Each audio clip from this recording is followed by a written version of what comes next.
Good morning, காலை வணக்கம், நமஸ்கார்.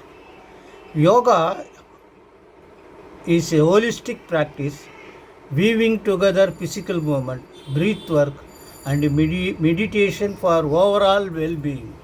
The most common form of yoga consists of physical practice called asanas to tone your muscles and improve balance and coordination, and is accompanied by breathing exercise and frequently ending with relaxation, lying down or meditation.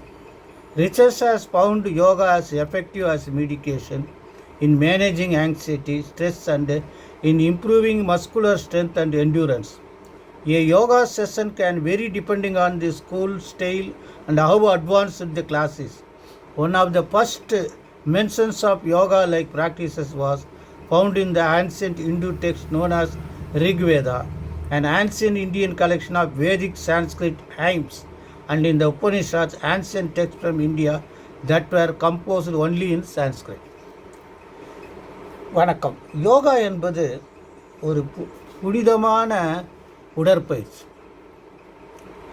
நம்மளுடைய உடல் அசைவுகள், நம்மளுடைய மூச்சுடைய விடுமுறையை control பண்ணுறது எல்லாமே நம்மளுடைய உடல் நலத்துக்கு முக்கியமானது. பெரும்பாலும் யோகா உடல் சம்பந்தப்பட்ட ஒரு பயிற்சி தான். ஆசனாஸு நம்மளுடைய உடலில் இருக்கிற மசில்ஸுக்கு பயிற்சி கொடுக்குது. அப்புறம் ப்ரீத்திங் எக்ஸசைஸ் பண்ணும்போது நம்ம உடம்புல எல்லா தேவைகளுக்கும் பேலன்ஸ் பண்ணுது. படுத்துக்கிட்டு மெடிடேஷன் பண்ணுறது, உட்காந்துட்டு மெடிடேஷன் பண்ணுறது மனநிலையை உறுதிப்படுத்துது. இந்த மெடிடேஷன் மீடியேஷன் பண்ணும்போது நம்மளுடைய அதிக தேவையற்ற ஆர்வம், மன உணர்ச்சி இதையெல்லாம் நமக்கு அதை நீக்கி பாதுகாப்பு தருது. இந்த யோகா நம்ம பள்ளி பருவத்தில் ஏந்து ஆரம்பிக்கிறது ரொம்ப நல்லது. இந்த யோகா ரிக்வேதாவில் தெரிவிக்கப்பட்டிருக்கிறது,